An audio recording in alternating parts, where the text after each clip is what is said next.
જુદા જુદા અર્થ કરી સ્વાનુભૂતિ જગતની સામે પ્રગટ કરે છે.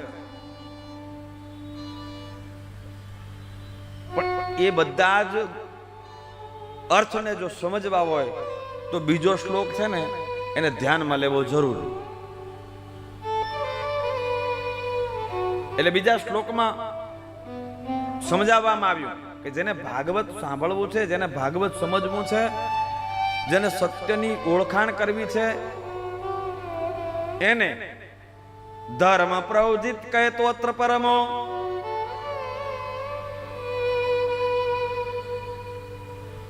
શ્રીમદ ભાગવતનો અધિકારી જીવ કોણ? ભાગવતનો વિષય શું, પ્રયોજન શું, આનો અધિકારી જીવ કોણ, એ મહિમા દ્વિતીય શ્લોકમાં સમજાવ્યા. તો ભાગવતનો અધિકારી જીવ કોણ છે? કે જે વ્યક્તિમાં ઈર્ષા નથી, અદેખાઈ નથી અને નિષ્કપટ ધર્મનું પાલન કરે છે. ધર્મ પ્રવજિત કહેતો નિષ્કપટ ધર્મનું પાલન, જેમાં કોઈ પણ જાતનું કપટ નથી. નિર્મત્સરણામ સતામ, જેનામાં ઈર્ષા અદેખાઈ નથી.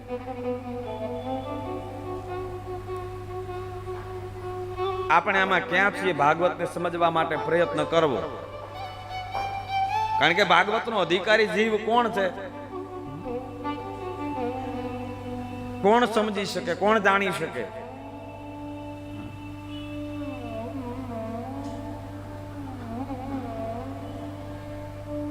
આપણામાં ક્યાંય ઈર્ષા દેખાય છે જોઈ લેવાનું કે આપણામાંથી મુક્ત છીએ, ઈર્ષામાંથી અદેખાઈમાંથી મુક્ત છીએ, એ જાણી લેવાનું. અઘરું છે હો. કારણ કે મોટા મોટા સિદ્ધો મહાપુરુષો પણ એમાંથી મુક્ત નથી થઈ શક્યા.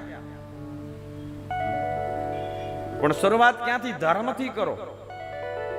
નિષ્કપટ ધર્મનું પાલન કરવાથી જીવાત્મા ષડરીપમાંથી મુક્ત થાય છે. નિષ્કપટ ધર્મનું પાલન,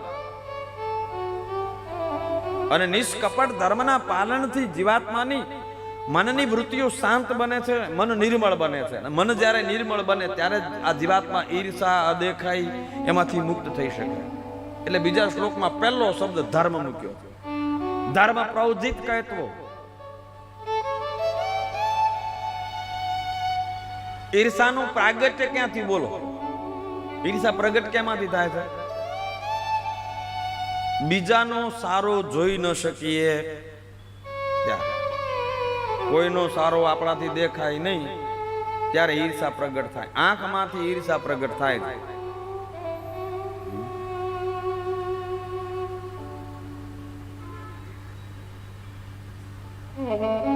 ગુરુપદ રજ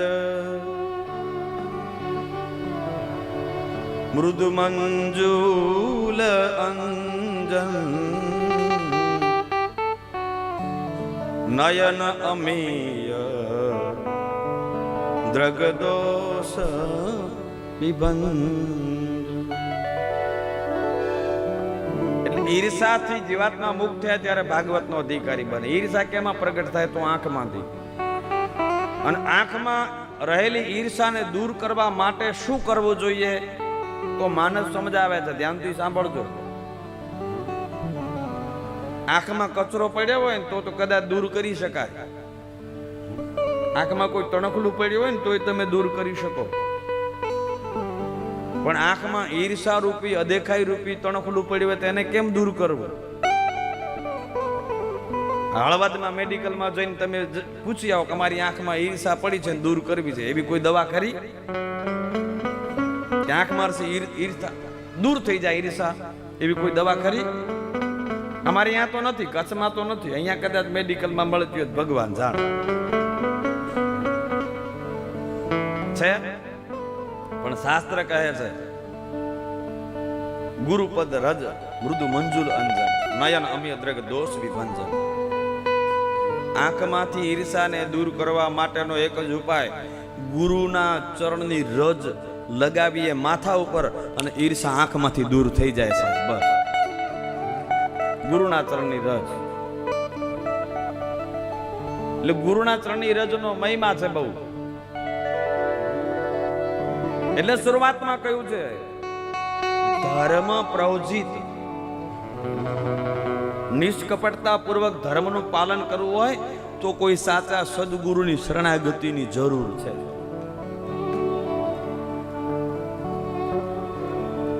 કોઈ સાચો સદગુરુ મિલે કોઈ એસો સંત ફકીર પહોંચા દે ભવ દરિયા કે તીર.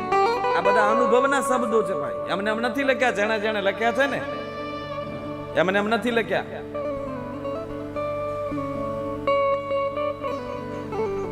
નિષ્કપટતા જીવનમાં પ્રગટ થઈ જાય ત્યારે ભાગવત આપોઆપ પ્રગટ થાય છે. સજ્જનો, એટલે ગુરુમુખનો મહિમા છે, ગુરુના વચનનો મહિમા છે, ગુરુની વાણીનો મહિમા છે. આપણામાં તો વાણી કેટલા પ્રકારની કઈ છે એ તો વિચાર કરો તમે. એક વેદ વાણી છે, ગુરુમુખ વાણી છે, સંત વાણી છે,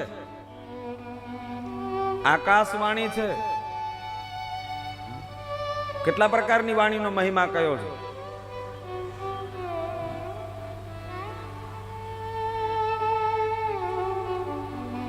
હકીકતમાં ગણવા જઈએ તો શાસ્ત્રોમાં જે પ્રમાણે કહ્યું છે એ પ્રમાણે આપણે વર્તન કરતા જ નથી. એ માયલું કાંઈ કરતા નથી. મજા કરીએ, ખાલી સાંભળીએ છીએ ને આનંદ લઈએ 7 દિવસનો, પછી ભાગવત ને ઠેકાણે આપણે શું લેવા દેવા.